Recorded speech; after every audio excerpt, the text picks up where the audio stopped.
مشاهدينا الكرام، برحب بحضراتكم معانا جولة جديدة وأخبار القاهرة، ولكن اسمحوا لنا في البداية أن احنا نتقدم بالتعازي إلى كل الشعب المصري.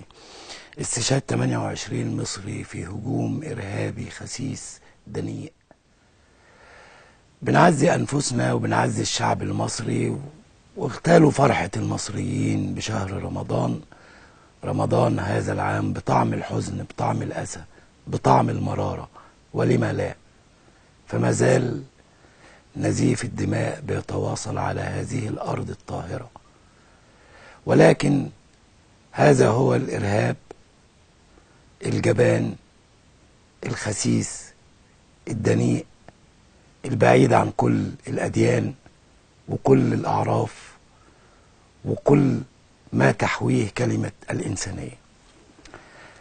اسمحوا لي في البداية أن أرحب بضيفي العزيز الكاتب الصحفي الأستاذ محمد العزيزي. برحب بحضرتك معايا يا أستاذ محمد. أهلا يا أستاذ طارق. بالفعل اغتالوا فرحة المصريين.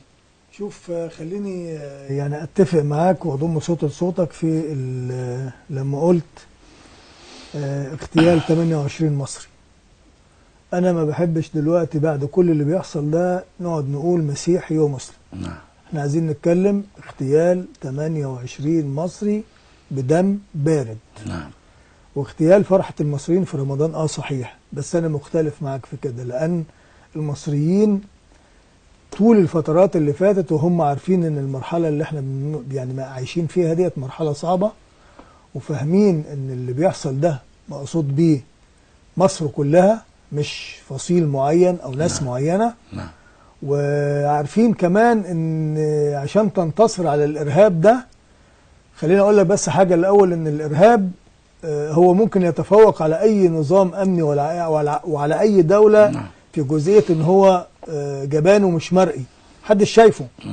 لو في حد منهم بيطلع في مواجهة قوة امنية او مواجهة ضابط جيش او شرطة، اعتقد انه مش هيحتمل حتى يبص في عينيه. ده حقيقي. وبالتالي هو دي الميزة النوعية في اللي بيلعبوا عليها يعني. اللي على الجانب الاخر الارهاب في اي دولة من دول العالم مهما كان جهازها الامن قوي او سيطرتها الامنية سواء شرطة ولا جيش قوية، فهو بيستطيع انه يحدث خسائر. انما هي المسألة انت لازم تقرا الهدف ورا العملية. واضح. يعني ايه الهدف؟ ايه الهدف؟ يعني هو مقصود ان انت تاخد المجموعة دي بس ليه؟ الهدف ورا الكلام ده هو هدف كبير. احنا عارفين ان هو الازمة بتاعتنا ان احنا بنواجه ارهاب خسيس صحيح، وازمة الارهاب وازمة المؤامرة ان هم مش قادرين يشقوا الصف المصري، مش قادرين يخترقوه. ولذلك انا مع كلمة اغتالوا فرحة المصريين في رمضان على اساس ان اللي ماتوا دول مصريين. ده اكيد مش مسيحيين، لا أكيد. مصريين اكيد. والفكرة من وراء الكلام ده هو كل محاولات الفشل اللي تمت خلال الفترات اللي فاتت، سنتين ثلاثة اللي فاتوا اللي احنا عاملين نواجه فيهم الارهاب. كل ما يخشوا على قضية يخسروها، ولاحظ الحملة اللي كانت شغالة ساعة لما كانوا مستهدفين ضباط الجيش والداخلية. شفت الحملة المسعورة اللي كانوا بيقولوا للأمهات وضباط الجيش ما تخلوش ولادكم يروحوا، ما تخليش ولادكم يروحوا الشغل، هيتقتلوا. كانت المسألة بتجيب أثر عكسي.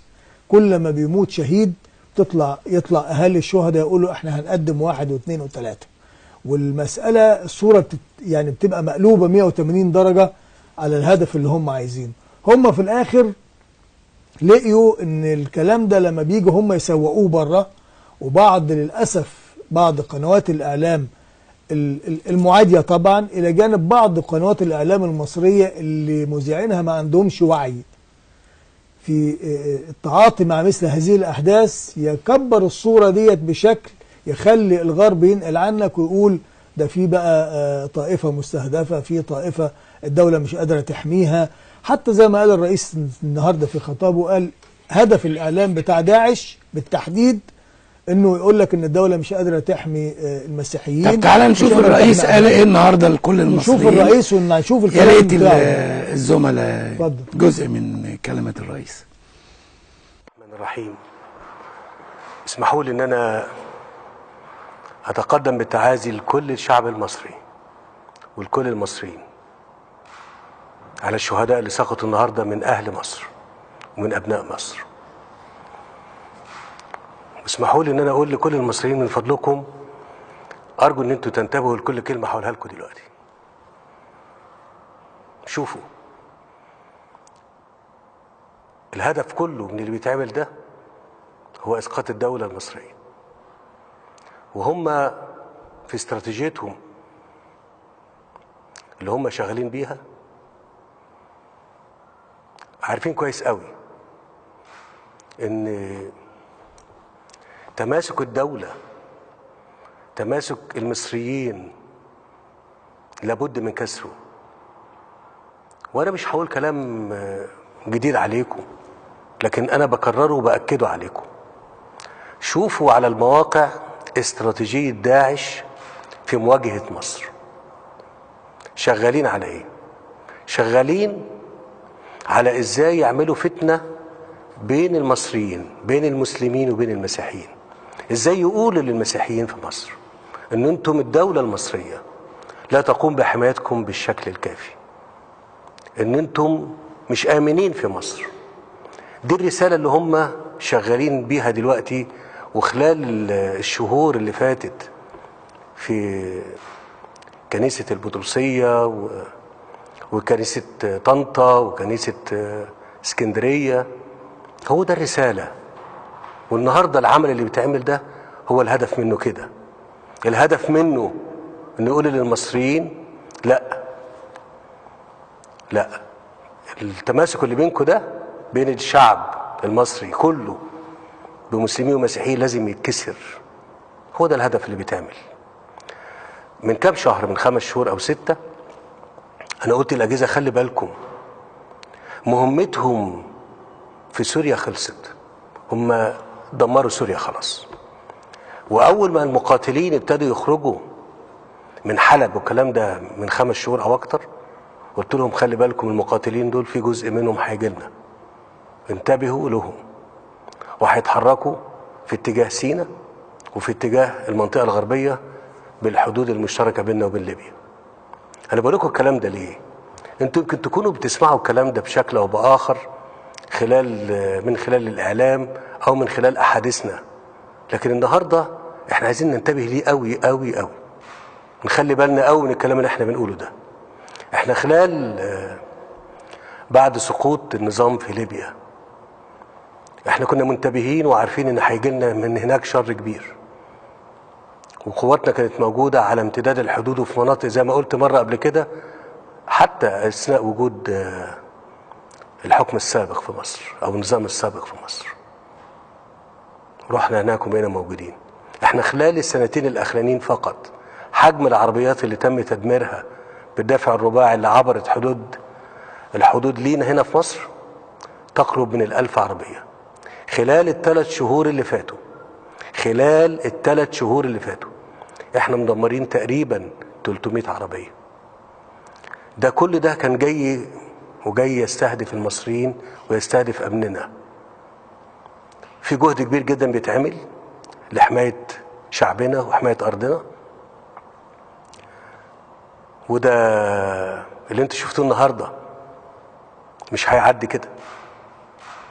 المعسكرات اللي خرجت منها واللي بيتم التدريب فيها للعناصر ديت، وانا بكلمكم دلوقتي تم توجيه ضربة ليها جامدة جدا. وبالمناسبة مصر لن تتردد ابدا في توجيه ضربات ضد معسكرات الارهاب في اي مكان. وانا بقول الكلام دوت عشان احنا في مصر لا بنتآمر على حد ولا بنعمل في الخفاء.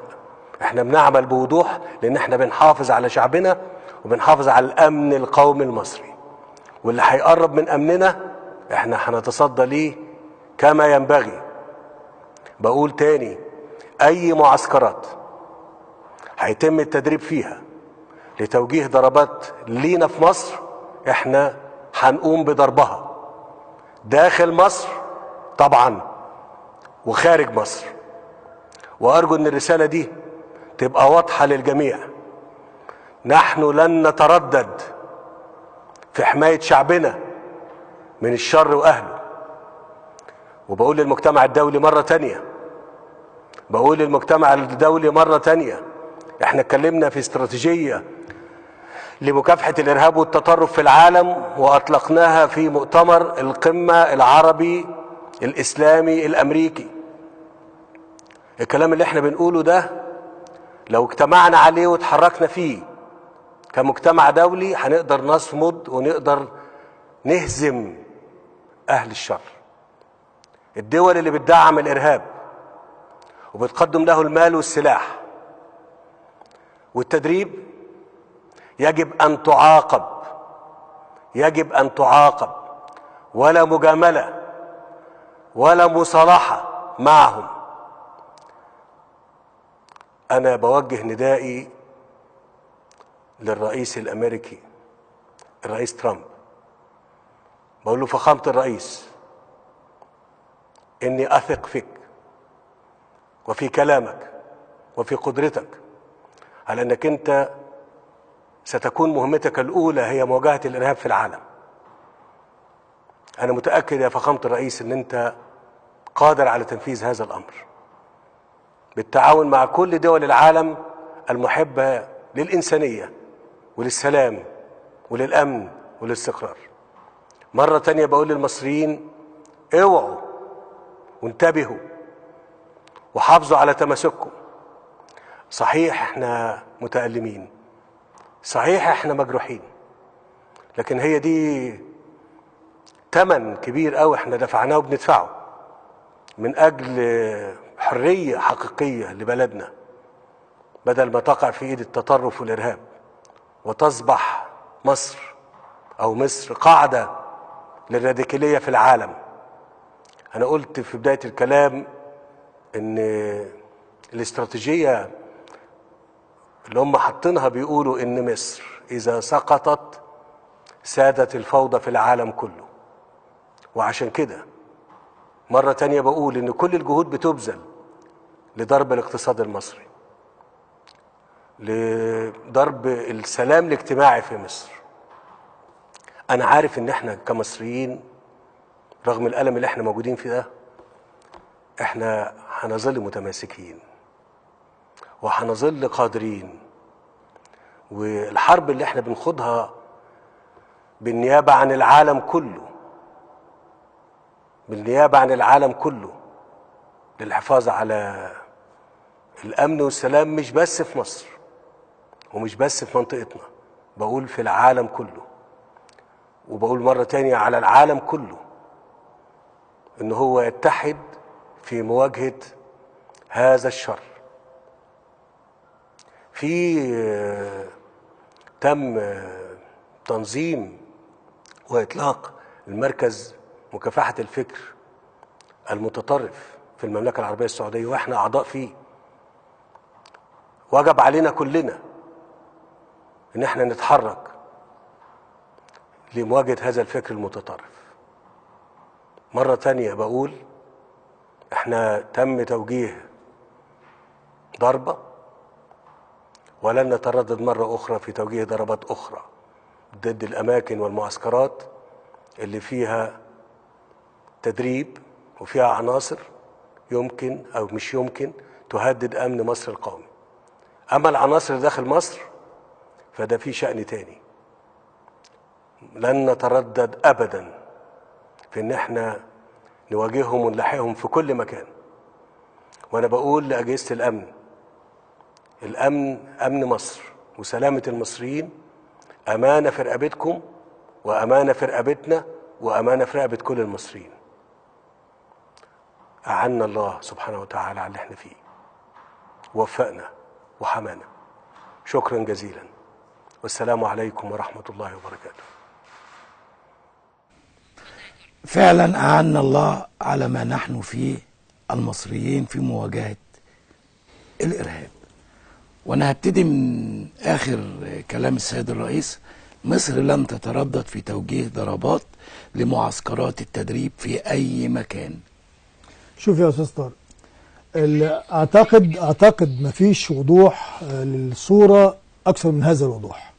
وخلي بالك الكلام ده رغم ان هو ممكن يكون سياقه بعيد عن الكلام اللي قاله في مؤتمر الرياض، الاستراتيجية المصرية لمواجهة الإرهاب وكشف وفضح كل الأوراق اللي موجودة عند الآخرين المتآمرين في القضية دي بالتحديد، وهو كاد أن يشير لولا أنه هو موجود بأصابع تام. ويمكن قطر وتميم أدرك أن الكلام ده موجه ليه وموجه لتركيا، فعشان كده حصل اللي حصل من تداعيات تميم الهوجاء اللي حصلت والعك اللي هو شغال فيه دلوقتي. وحسنا فعل عشان كمان الصورة قدام دول مجلس التعاون وقدام العالم تتعرف كلها.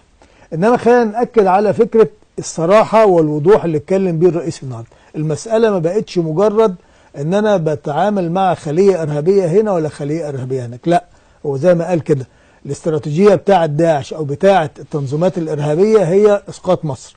واسقاط مصر لما تقع مصر بقول لك الفوضى هتعم العالم، كبيرة قوي الفوضى تعم العالم عشان مصر سقطت. ايوه لازم الفوضى تعم العالم. ليه؟ المنطقة الموجودة ديت عمود الخيمة، المنطقة العربية عمود الخيمة بتاعتها هي مصر، بحكم موقعها الجغرافي وبحكم تاريخها وبحكم قدرتها في وجود أكبر وأقوى جيش في المنطقة العربية، هو اللي لسه شايل البلد ديت، وهو اللي لسه بيحافظ على فكرة الدولة الوطنية. لما جنبنا ليبيا دولة بقت مفيش دولة، شبه دولة، وسوريا خلاص انتهت، والعراق انتهت، واليمن انتهت بقت يمنين وممكن تبقى 3. ففكرة الدولة الوطنية الحريص عليها بس في المنطقة هو مصر، المصريين، عشان الجيش المصري الموجود فيها. وهي فكرة الأزمة كلها هي فكرة تفكيك الجيوش، بدأت بالعراق من أول ما سقطت العراق، وبعدين سوريا تحولت إلى مجموعة جيوش ومجموعة ميليشيات، اليمن نفس الحكاية، ليبيا نفس الحكاية. فهي الفكرة إسقاط الجيوش، ومعروف عندما تسقط الجيوش تسقط الدول. ما فيش يعني معادلة صفرية، ما فيهاش كلام يعني. وبالتالي الرسائل هنا بقى كانت واضحة. خلينا بس أقول لك على مشهد الصورة اللي كان واقف فيها الرئيس. كان في خلفيته مين؟ في خلفيته القوة الصلبة المصرية، يعني الجيش المصري، قائد وزير الدفاع، قادة الأفرع الرئاسية، الطيران والبحرية والمشاة، الجيش يعني بتكويناته، ووزارة الداخلية. فده القلب الصلب بتاع الدولة المصرية. لما تبقى واقفة في خلفية الرئيس وهو بيقول الكلام ده، فده إعلان قوة، إعلان إن احنا ما بقاش فيه بقى لا طبطبة ولا فيه كلام زي ما قال كده، لا مجاملة ولا مصالحة. يعني لاقين في منتهى الأهمية ومنتهى الوضوح. لا مجاملة في إن فكرة مثلا دي دولة عربية شقيقة ومفيش داعي إن احنا نعمل الكلام ده انتهى بقى، خلاص انتهى الكلام ده انتهى.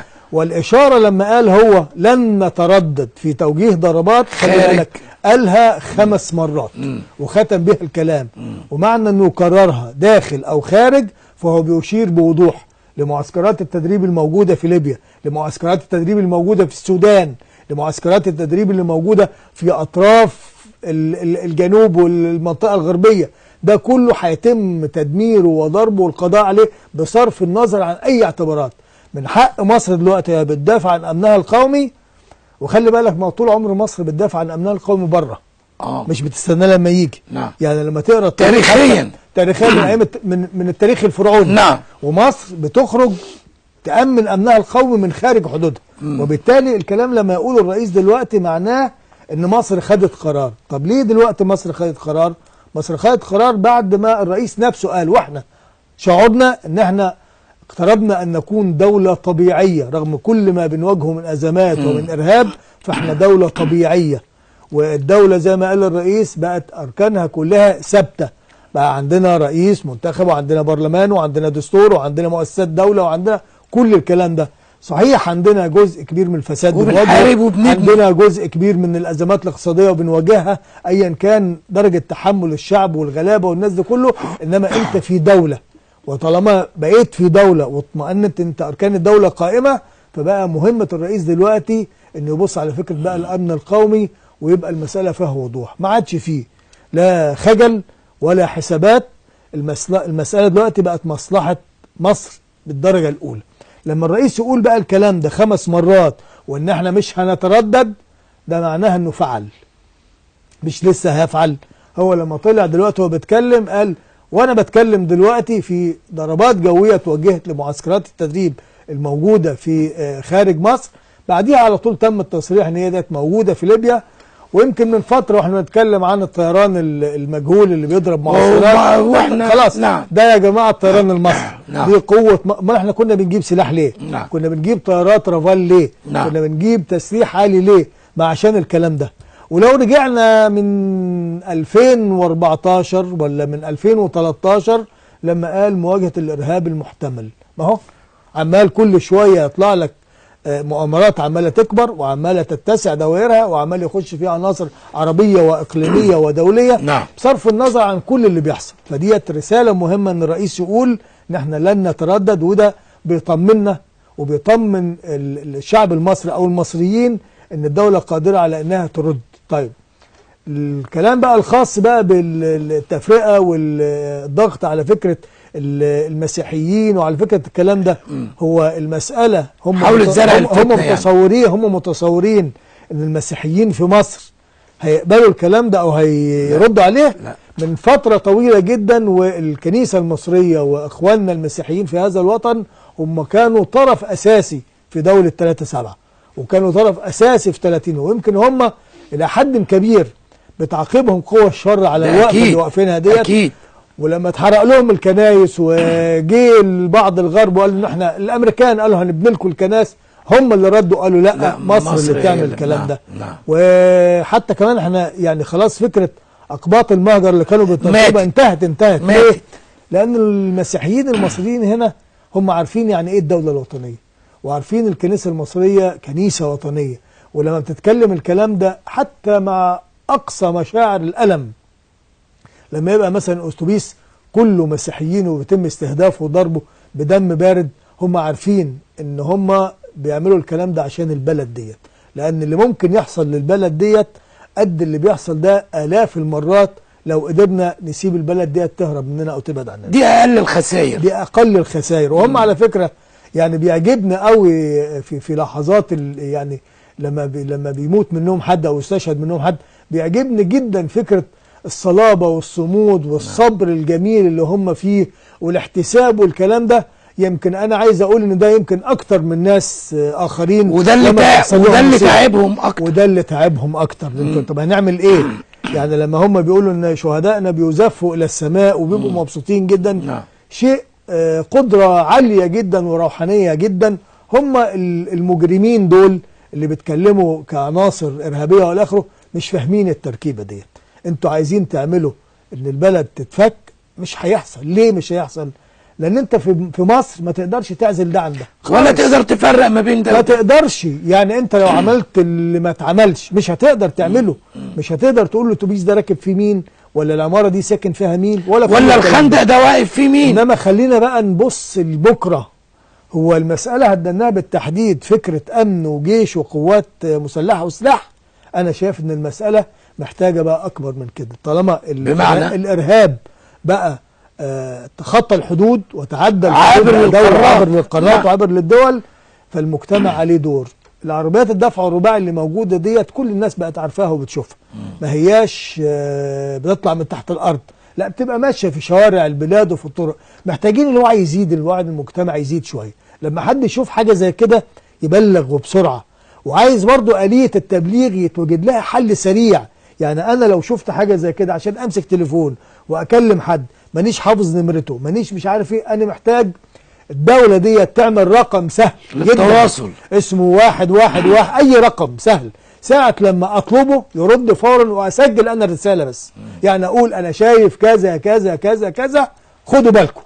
مش مستني واحد يرد عليا يقول انت مين وموجود في المكان الفلاني واسمك ايه ويضايقني فيخليني ازهق من القصه. لا، انا اسجل رساله على موقع ولا رقم تليفون او مكان يبقى فيه متابعه ويبقى فيه رصد سريع. العربيات دي مش مختفيه، الناس دي باينه وماشيه في وسطينا مش مختفيه. محتاجين يبقى فيه درجه وعي اعلى من كده واكبر من كده. ثانيا، الرساله المهمه ايضا اللي وجهها السيسي للمجتمع الدولي، قال لهم انا قلت لكم في الاستراتيجيه بتاعتي ان احنا عايزين نجفف منابع الارهاب والدول الداعمه والمشاركه والمسانده، وقال النهارده لازم تتعاقب. معنى تتعاقب ايه؟ ان لازم يتاخد منها موقف دولي.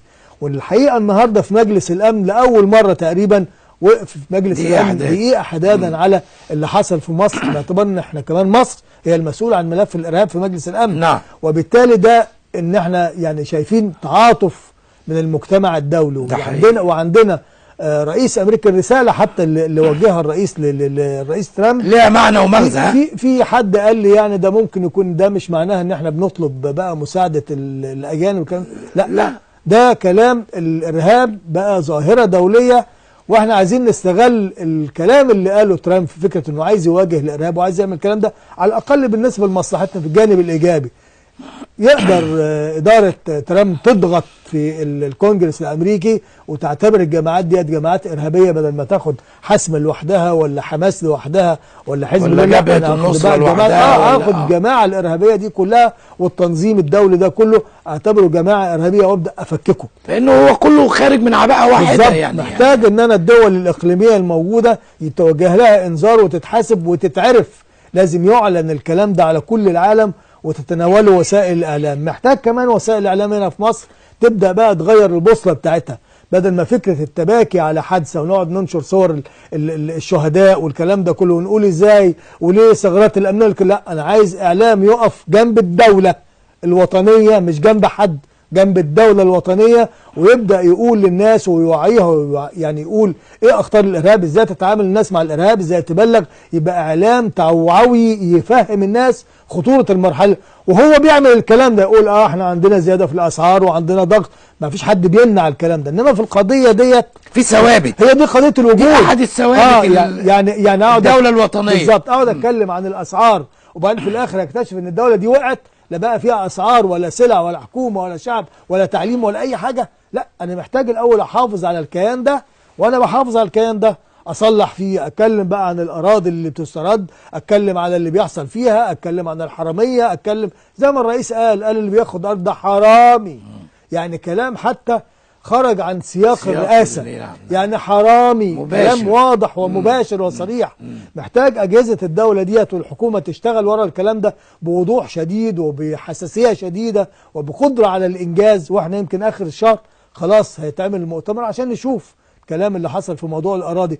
كل الكلام ده يا أستاذ طارق دي كلها عبارة عن مجموعة تروس هي اللي بتمشي الدولة المصرية ديت. ما ينفعش أشتغل على جزء وأسيب الباقي. كلمة أخيرة للمصريين. يعني أنا مش هقول أكتر من الرئيس قاله. مصر محتاجة كل الناس تقف وراها، محتاجة كل الناس تصطف، محتاجة الإعلام اللي بيغيب الناس وبيعمل لها كل كلام الهنك والرنك والتغييب يعني تضخيم الحاجات الصغيرة، يعني يحترم نفسه شوية ويبص للقضايا الوطنية حتى على الأقل فيما يتعلق بموضوع الإرهاب والوقوف ورا الدولة. محتاج المجتمع يبقى واعي ويبقى عارف إن في خطر بيتهدده.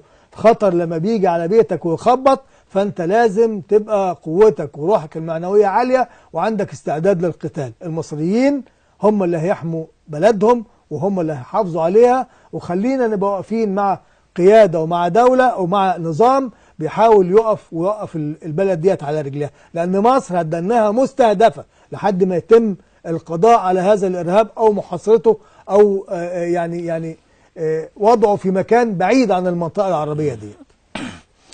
وأنا لا أملك سوى أن أنا برضه أتقدم بالتعازي إلى كل الشعب المصري، وبنأكد أن مثل هذه الأعمال الدنيئة والخسيسة والجبانة لن تثنينا عن محاربة الإرهاب، ولن تثني مصر عن دورها القومي والعربي والإقليمي في مواجهة ودحر هذا الإرهاب الجبان. بكده بنصل لنهاية حلقتنا النهاردة من أخبار القاهرة، على أمل أن ألتقي بحضراتكم. لكم منا أرق الأماني وأطيب الأمنيات. تصبحوا على خير.